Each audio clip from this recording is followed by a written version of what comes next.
नमस्कार, India TV के election special show क्यों चुने आपको में आप सभी का स्वागत है। आपके साथ मैं हूं मीनाक्षी जोशी। दिल्ली एमसीडी में विजय पताका लहराने के लिए हर दल अपनी ओर से जोर आजमाइश कर रहा है। बड़े बड़े वादे हो रहे हैं, लंबी फहरिस्त तैयार है, लेकिन सवाल उठता है ये कि 10 साल से एमसीडी पर काबिज बीजेपी क्या एक बार फिर कमल खिलाने के लिए तैयार है? क्या कमल खिला पाएगी? सवाल उठता है आम आदमी पार्टी से भी कि दिल्ली की सत्ता में काबिज 2 साल से दिल्ली सरकार के कितने वादे हुए पूरे और कितने रह गए अधूरे। और सवाल होंगे कांग्रेस से भी कि जिनके अपने उनसे रूठे हुए हैं उन पर दिल्ली की जनता कैसे विश्वास करेगी, कैसे दाव लगाएगी। दिल्ली की जनता हमारे साथ मौजूद है। तो कितने वादे हुए पूरे और कितने रह गए अधूरे और कौन कौन से वादों की फहरिस्त तैयार की है इन सभी दलों ने, आइए एक एक करके मैं पहले अपने मेहमानों का तारुफ करा देती हूं। इस वक्त हमारे साथ आम आदमी पार्टी से सीएल गुप्ता जी हमारे साथ मौजूद है, बहुत बहुत स्वागत है, जोरदार तालियां हो जाए। थैंक यू जी। इसके अलावा हमारे साथ बीजेपी की ओर से पक्ष रखने के लिए शोभा विजेंद्र गुप्ता जी मौजूद है, बहुत बहुत स्वागत है आपका शोभा जी, जोरदार तालियां। और कांग्रेस की ओर से पक्ष रखने के लिए इंद्रजीत सिंह जी हमारे साथ मौजूद हैं, एक बार जोरदार तालियां हो जाए इंद्रजीत सिंह के लिए भी। तो क्योंकि दिल्ली सरकार में काबिज है आम आदमी पार्टी, इसलिए मेरा पहला सवाल आम आदमी पार्टी से ही है। हर कोई ये आरोप लगा रहा है, आरोप तो शायद आप कहेंगे, लेकिन पूछ रहा है कि क्या 500 स्कूल बन गए, क्या 20 बड़े कॉलेज बन गए, क्या स्वराज आ गया, क्या लोकपाल बन गया? देखिए, वादा बिल्कुल था। स्कूल के लिए जो 500 एकड़ ज़मीन मांगी डीडीए से, वो नहीं दी गई क्योंकि सेंटर के अंदर आता है। हमारे पास जो परिस्थितियां थी उसके अंदर ही हमने एक साल में 8000 नए कमरे बनाए एग्जिस्टिंग स्कूल्स में, जो कम से कम नहीं 250 स्कूल के बराबर हैं। अभी अगले सालों में 10,000 स्कूल कमरे और बनाएंगे, तो हमारा वादा 2 सालों में पूरा हो जाएगा।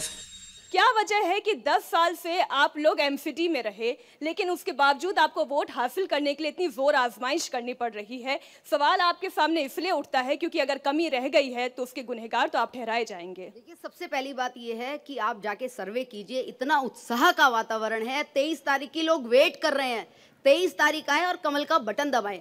और ये इसीलिए है कि 10 साल के अंदर भारतीय जनता पार्टी एमसीडी के अंदर काबिज है। मैं आपको बताना चाहती हूं कि भारतीय जनता पार्टी ने दिल्ली नगर निगम में क्या किया। 17 रेलवे फाटक, आप सोच सकते हैं इस पूरी दिल्ली के अंदर 2 घंटे में एक रेलवे क्रॉसिंग क्रॉस होती थी, जिसको ओवरब्रिज बनाकर काम किया है एमसीडी ने। ये किसी को पता ही नहीं है, ये किसी को लोग बताना नहीं चाहते, मैं आपको बताना चाहती हूँ। बायोमेट्रिक सिस्टम, हर कर्मचारी जाए और अपनी अटेंडेंस लगाए। ये जो बार बार बात उठती है घोस्ट कर्मचारियों की, इसका सॉल्यूशन अगर किसी ने दिया है तो वो भारतीय जनता पार्टी ने दिया है। सवाल तो शोभा जी आपसे ये भी बनता है कि दिल्ली में कूड़ा क्यों पसरा हुआ है, क्यों केंद्र सरकार और राज्य सरकार की लड़ाई में आम जनता पिस रही है। लेकिन उससे पहले मैं सवाल जरा कांग्रेस से ये पूछ लूं कि आपके तो अपने आप से रूठे हुए हैं, कैसे है दिल्ली की जनता आप पर विश्वास करेगी, क्या दांव लगाएगी? जो भाजपा बात करती थी कांग्रेस मुक्त भारत की, वो भाजपा कांग्रेस युक्त हो गई है। 25% जो इनके सांसद हैं वो हमारे गए हुए हैं। अब जो हमारे लोग थे उनको दल बल से तोड़कर फिर जब चुनाव नज़दीक आता है तो भाजपा जोड़ने की बात करती है। 10 साल में कॉरपोरेशन के अंदर इन्होंने सारे के सारे कॉरपोरेटर बदलने का एक ही काम किया है। यहाँ पर हमारे साथ दिल्ली की जनता मौजूद है, जरा उनसे हम सवाल ले लेते हैं। जी आप बताएं, आपका सवाल किनसे है? मैं डॉक्टर शोभा विजेंद्र जी से पूछना चाहता हूँ, ये अगर इन्होंने एमसीडी में इतना ही विकास करा है तो ये मोदी और योगी का दिल्ली में एक छोटे चुनाव के अंदर नाम क्यों लेके आ रहे हैं?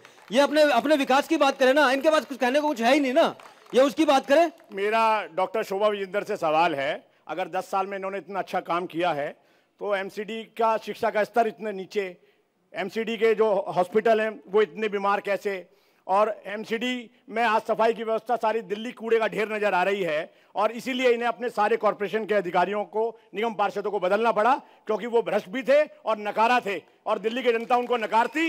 इससे पहले इन्होंने मोदी और योगी का नाम लेकर ये फिर चाहते हैं कि हम चुनाव में आए। दिल्ली की जनता इस बार इनको जवाब देगी। और मैं शोभा जी आप ही से सवाल ले लेती हूँ कि दिल्ली कूड़े का ढेर क्यों बने? आम आदमी पार्टी से अगर आपकी लड़ाई है, इसमें आम जनता क्यों पिसे? देखिए, सबसे पहले तो मैं ये बताना चाहती हूँ कि दिल्ली का 97% एरिया अगर कोई कवर करता है तो वो दिल्ली नगर निगम करता है। 97% एरिया को हम कवर करते हैं, उसके अंदर सैनिटेशन भी आता है, पार्क्स भी आते हैं, रोड्स भी आते हैं, 18 मीटर की नालियाँ भी आती हैं। क्या आप उन्हीं नालियों की बात कर रही हैं जो इसी के बगल में कुछ झुग्गी झोपड़ियां हैं, उसके सामने खुली नालियां पड़ी हुई हैं? क्या उन्हीं नालियों की आप बात कर रही हैं? देखिए, मैं सब नालियों की बात कर रही हूँ और मैं चाहती हूँ आपसे कि आप रोहिणी के अंदर जाएं और देखें कि यहाँ पर किस प्रकार की सफाई की व्यवस्था है। आम आदमी पार्टी इतने वादों के साथ सरकार में आई, लगा कि 2 साल में दिल्ली की सूरत बदल जाएगी, लंदन और पेरिस तक बनाने की बात हो गई। क्या हो गया इन वादों का? हमने जो भी कहा वो किया।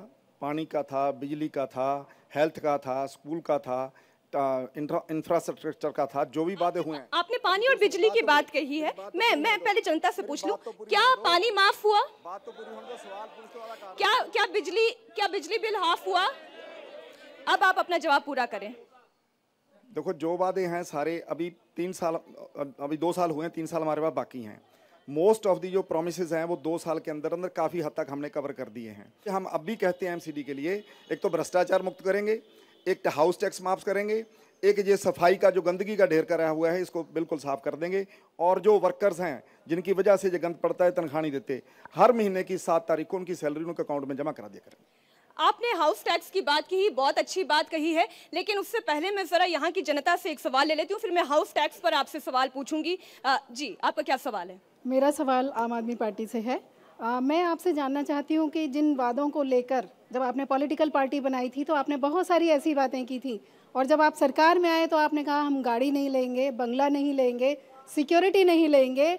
मैं जानना चाहती हूँ कि आज आपके जितने भी मंत्री हैं या जो विधायक हैं उनके बंगलों का क्या साइज़ है। मैं जानना चाहती हूँ कि उनकी गाड़ी का क्या साइज़ है। मैं जानना चाहती हूँ कि जो प्रॉपर्टीज़ उन्होंने पिछले दिनों में खरीदी हैं उनका क्या साइज़ है। आप 2 साल बोल रहे, 2 साल it is a long time कि आप वुमेन सिक्योरिटी जो सबसे इम्पोर्टेंट है वो आपने दिया नहीं, मार्शल्स नहीं यूज़ किए, कोई लाइट्स नहीं है, जो इम्पोर्टेंट थिंग्स है उसके लिए आपको 2 साल भी। ये सभी वो आरोप हैं जो आपने लगातार कांग्रेस के ऊपर लगाया, कांग्रेस को सत्ता से बेदखल किया और सत्ता में काबिज हो गए, लेकिन ना महिला अभी भी सुरक्षित हुई है। बीजेपी का तो काम आरोपों का है और कोई काम नहीं इनके पास, ना कोई काम करा है। ये जनता का सवाल है। आप जनता जो साइड में बैठे हैं, पता है मेरे को जनता कौन सी है, वो बीजेपी की वर्कर है।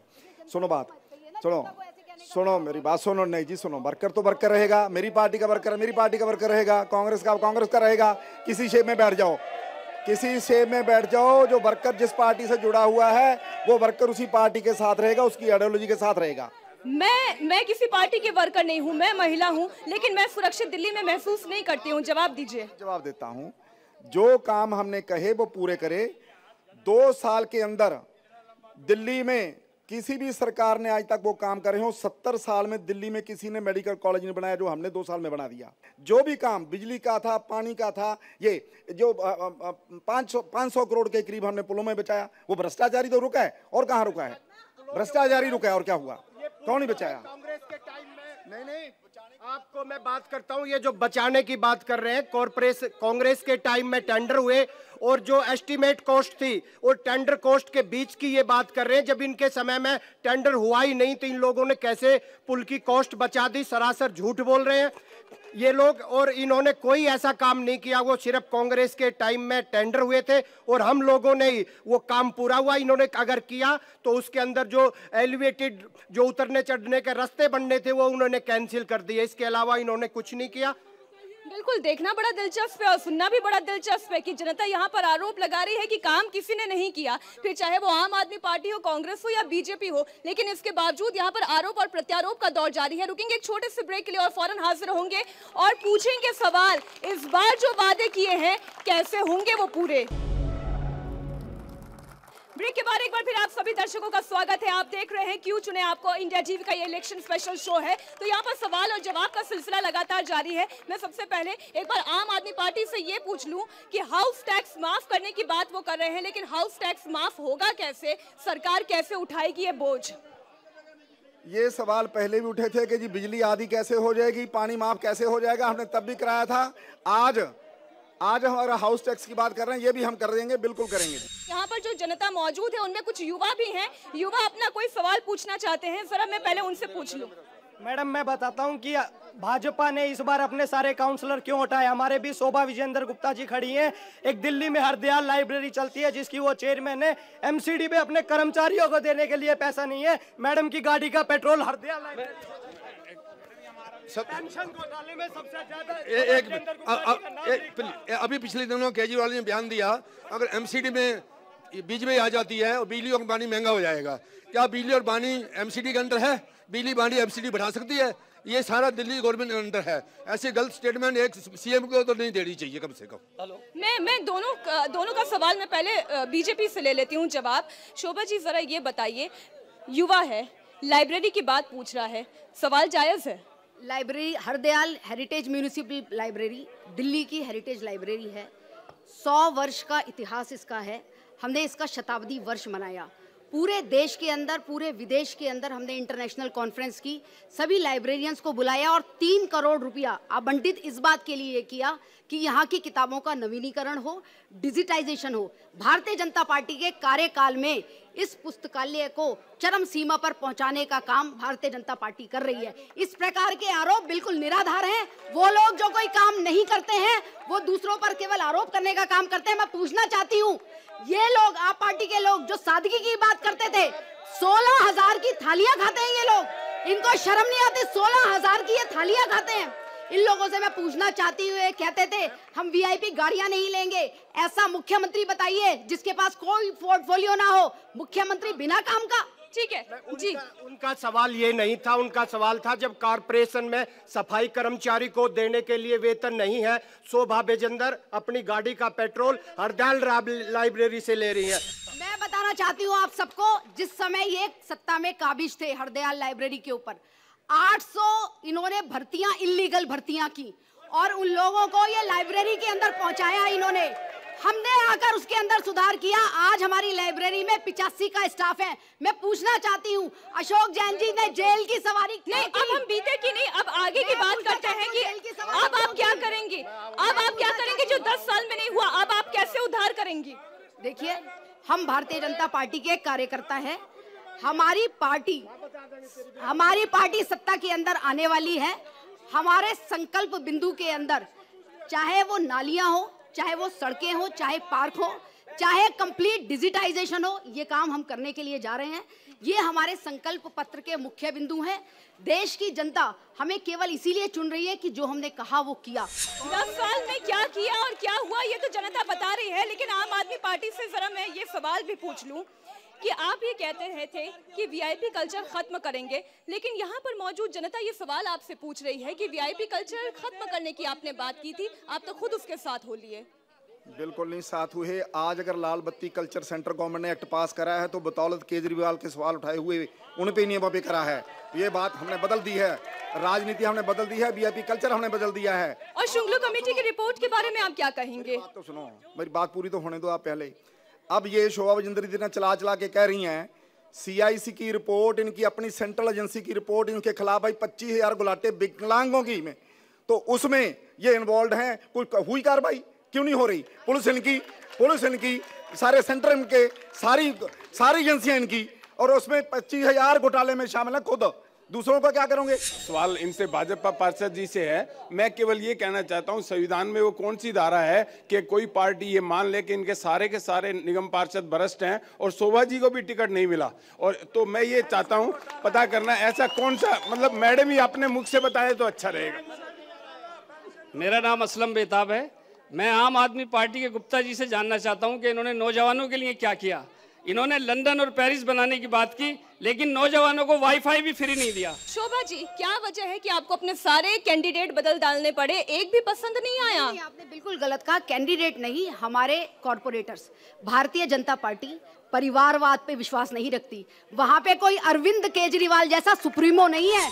खूब परिवारवाद हो रहा है, उनके बच्चों को टिकटें मिल रही हैं। अगर हमारे होम मिनिस्टर है, उसका लड़का वहाँ मिनिस्टर है, सब परिवारवाद है। एक बात ये नजर आती है कि दिल्ली की जनता को तीनों पार्टियां कहीं ना कहीं भूल जाती है और तभी आरोप और प्रत्यारोप का इस तरीके का सिलसिला शुरू होता है। हर कोई ये पूछ रहा है सवाल कि दिल्ली की जनता का कौन करेगा उद्धार? आज दिल्ली एमसीडी के हमारे इस खास इलेक्शन स्पेशल शो क्यों चुने आपको मैं इतना ही दीजिए इजाजत। नमस्कार।